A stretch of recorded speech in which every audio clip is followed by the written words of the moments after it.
Hello, my name is Johan Sommar for Avensia. I'm sitting here with Cate Trotter from Hello. Inside the Trends. Hi. How's it going? Good, thank you. Yeah, very good. You work with Trend License about retail all around the world. Yes. Is that correct? That is true, yes. It's true? Yeah. You've been walking around New York now the last couple of days? Yes, I have. So I've been in New York for a week already this time. We've run a couple of retail safaris, and I've given a presentation about retail. So I've got everything up to speed for the year ahead. I've got lots of good examples to show to people. Yeah. So one of the questions I would like to ask you is, if you look at some of the things you see in stores today, the balance between the sort of gimmicky thing that was sort of last sort of a season, would be sort of tech in the store, compared to what you've seen that actually is giving sort of customer value, sort of evolving the customer experience. Yeah. Okay. So I can tell you about a few of the things that I thought were gimmicky, because I have seen a lot this week.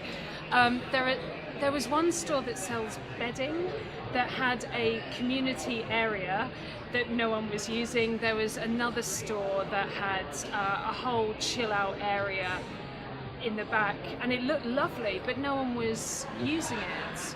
So I think there are all these buzzwords in the industry, and everyone's weirdly tired of hearing them, but so few people are doing them really well.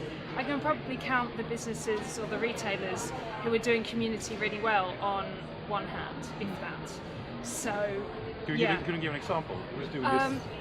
Well, Rafa, I think, is the king of community. So they started out, I think, back in 2005, something like that.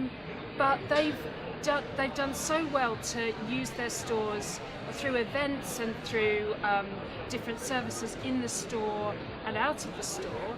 They actually build community in the store and online. And I think when building community goes well, it's not just when you have the brand connecting with a customer, but when you bring customers together and when they genuinely build friendships that go beyond the brand, when they just stay friends with each other. And so few brands are doing that. I walk into so many stores and wonder what they think they mean by community. So that is one store, or one example of a store not doing things very well, and I do see a lot of that.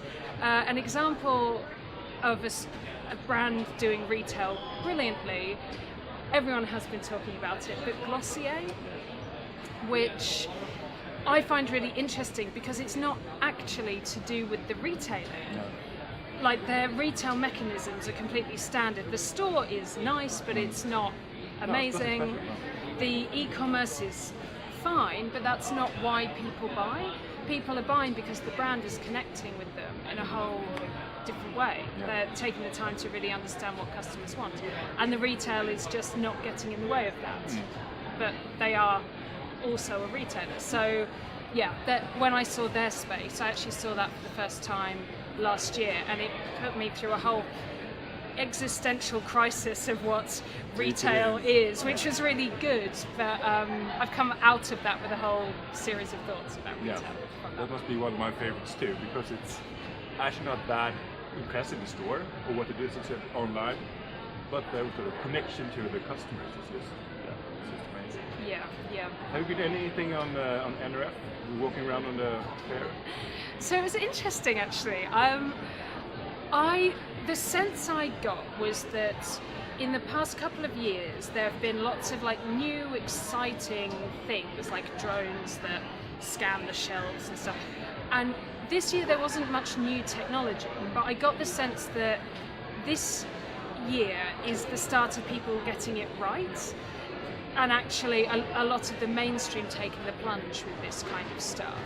So the only new thing I saw was like a voice-activated system. So you can talk to your phone in a shop, and you can say to it things like, show me all the bread that is gluten-free, and all the digital shelf tags for the gluten-free bread will light up. But you can also say, like, show me the vegan product, like show me the vegan cakes or something. And so it's not, your questions can be quite open-ended, but then the shelf tags will respond in a different way. So I thought that was really interesting, and I keep thinking about the voice-activated store. But I also noticed that everyone seemed quite obsessed with the store still, and I'm not sure that's the right way to go, actually. I keep on thinking about retailing outside of the store. Could you elaborate on that? Yeah, so this year, in the past 12 months, I've seen a number of interesting concepts that mean that retailers can serve customers in some ways faster and better and in a more immersive way out of the store. So today I found out about an optician who can test your eyes through the internet. And then you can try on glasses in augmented reality and buy. So you don't actually, I should have had an eye test years ago, but I keep being too busy to get around to it. So if a retailer could test my eyes through the internet, I would immediately go and buy glasses from them. And I need a new pair of glasses as well, and I keep not getting around to that. But there are other things. I mean, Nike across the board seems to be leading the way at the moment. But Nike did a collaboration with Kendrick Lamar, and they did drop the shoes in stores, but they also dropped them through their sneakers app at his gig. And so, to me, that just seems so more exciting and memorable and immersive than just going into a shop to pick up a pair of shoes. Having Kendrick Lamar tell me about his design and then remembering the gig when I wore the shoes afterwards, the fact that they've put retail in the gig space seems far more genuine and relevant than just going into a shop. So I am starting to question why we need the store, actually, and everyone still seems to be thinking about the store. So I know it's important for sales, but I have a feeling there's a lot more that can be done more efficiently elsewhere. Do you think that's one of the reasons why the stores, sort of big flagship stores on Fifth Avenue, there's just a lot of rumors that are closing down, like Ralph Lauren's doing that, and it's rumored that more will do that. Do you think that the flagship store of Fifth Avenue, that kind of store, is not doing it for the brand value anymore? Maybe. I don't know. I also went to the Gap. I saw the Gap were closing and all the $50 mannequins that they were selling. I saw all of that. But someone told me that that's because their rent is $1 million a month. So I have to say I don't know a huge amount about the specifics of rent all over, but clearly that wasn't paying for itself. We're seeing the micro format emerge now, so maybe that's what Gap have decided to do, that they can have a much better presence with smaller, 50 times as many tiny retail spaces all over the country. It'll be interesting to see what they do next. On the other end, there's been a lot of technology about machine learning and AI and that sort of things. And all the keynotes has been about genuinity and quality and stuff like that.